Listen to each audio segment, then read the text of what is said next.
Já que a gente está falando sobre eleição, né? Ontem quem esteve no programa Poder e Mercado aqui, apresentado por Raquel Landim, foi o deputado federal Nicolas Ferreira. Ele esteve aqui dando entrevista e falou sobre a disputa para 2026. A gente que tem trazido aí as reflexões, as análises, as apostas, tanto da esquerda quanto da direita. Ontem Lula falava que ele é super candidato em 2026, né? E do outro lado, o que vem por aí? O Nicolas Ferreira concedeu essa entrevista e disse que Tarcísio e Michele aparecem muito bem para 2026. Mas quem vai decidir isso é o ex-presidente Jair Bolsonaro. Aparece nas pesquisas, sempre está alguns nomes aí, que é o Tarcísio, que foi ministro do Bolsonaro, enfim, que é um aliado, tem feito um bom governo de São Paulo. O segundo nome que aparece também, Michele Bolsonaro, que obviamente carrega, né, o sobrenome Bolsonaro, é a esposa do presidente, e pode, obviamente, e tem um carisma gigantesco, né, não somente entre os cristãos, mas também entre as mulheres. E tem o Ratinho Júnior também, que aparece aí em diversas pesquisas.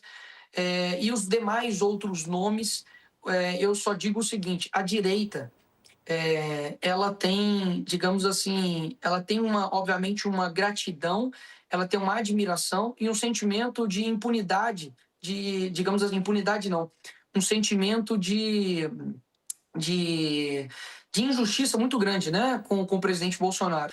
Então não duvidem da capacidade desse cara. Deus gosta dele. Assim, é um negócio inacreditável. Então, para mim, tudo pode mudar. Mas, se caso não conseguir isso, obviamente ele vai decidir esse nome. O ato falho aí foi interessante, hein, Josias? Existe um... Foi. Foi um... O ato falho é muito interessante de Sentimento de observar, né? impunidade, né? Se desse isso aí para um psicanalista, ia ser bem interessante analisar o ato falho, Ia né? ser.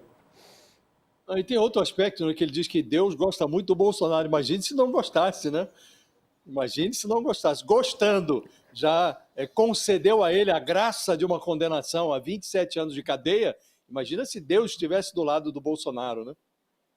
Mas eu quero a tua análise aí Fabiola, dos nomes. Eu acho interessante, Josias. Ele fala aí que a Michele e o Tarcísio aparecem bem. E sai bastante em defesa da Michele Bolsonaro, né? São esses nomes mesmo? A direita tem alguma outra opção? a direita tem muitas cabeças, né, Fabiola? E o excesso de cabeças contrasta com a falta de miolos. Muitas cabeças, poucos miolos. Tem muitas alternativas, esses governadores todos que se apresentam como alternativas, né? Mas a coisa está se afunilando para três nomes, né? Que é o Tarcísio de Freitas, o governador de São Paulo, também o governador do Paraná, o Ratinho Júnior, e a Michele Bolsonaro. E de uma semana para cá, ventilou-se a hipótese de o Bolsonaro impor a Michele como candidata a vice do Tarcísio, que é o preferido do Centrão, né? Agora, as pessoas falam da Michele, ela de fato tem um nível de intenção de votos equiparável ao do Tarcísio. Ambos estão hoje numa desvantagem de 12 pontos em relação ao Lula. No segundo turno, com o Tarcísio ou com Michele, o Lula prevaleceria hoje com 12 pontos de vantagem. Mas as pessoas se esquecem de que o sobrenome Bolsonaro carrega uma rejeição muito forte. Nessa pesquisa Quest divulgada nesta semana, a Michele Bolsonaro tem 63% de rejeição. 63% dos eleitores dizem que jamais votariam na Michele Bolsonaro para presidente da República. Com uma rejeição como essa, ninguém se elege presidente da República, né? Então pode ir lá enfiarem a Michele como vice, mas ela pode ser uma bola de ferro em vez de ajudar, né? E de resto, o Tarcísio de Freitas, que é o outro nome cogitado pela direita bolsonarista, ele vem amargando quedas sucessivas na Quest, por exemplo, no histórico da Quest, de maio para cá. Em maio, o Tarcísio de Freitas estava empatado tecnicamente com o Lula.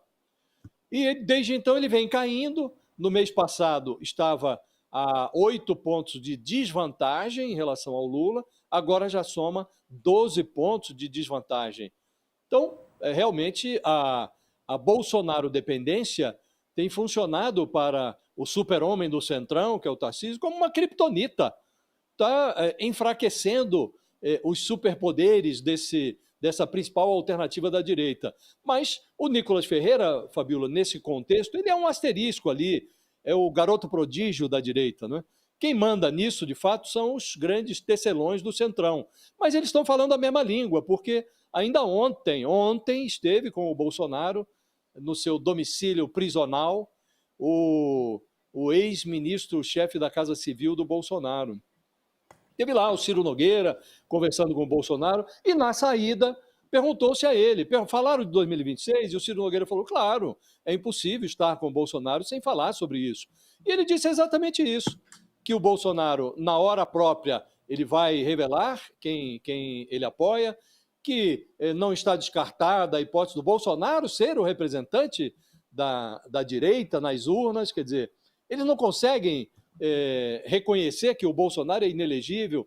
Eles sabem, em privado reconhecem isso, mas em público fazem essa pantomima, essa ficção de que o Bolsonaro ainda pode ser o candidato, né? E ele, no final das contas, diz que as duas principais alternativas da direita hoje são o Tarcísio de Freitas e o Ratinho Júnior. Agora, é impressionante, Fabíola, mesmo com a constatação que aparece nas pesquisas de que o Bolsonaro hoje virou uma bola de ferro, o Centrão não consegue se desvincular desse peso morto. É óbvio que o Bolsonaro tem prestígio eleitoral, é óbvio que as manifestações, embora cada vez menores, mostram que ele leva a gente às ruas, nas manifestações mais recentes, excluindo essa mais recente de Brasília, que foi muito michuruca, mas ele levou 40 mil pessoas à Avenida Paulista, o filho dele levou 40 mil pessoas lá à Orla de Copacabana, nas manifestações mais recentes. Mas isso, evidentemente, não reflete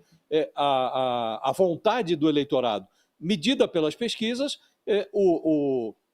a capacidade de transferência de voto do Bolsonaro é cadente, é cada vez menor. Isso já ficou claro na eleição municipal do ano passado. Em praças onde o Bolsonaro indicou um candidato, ele perdeu a eleição. Então, seria conveniente para o bolsonarismo, a essa altura, que já tivessem essa noção de que chegou a hora de se desvincular do Bolsonaro. Mas eles não chegaram ainda a essa conclusão e aí facilitam o trabalho do Lula, Fabíola, estão facilitando.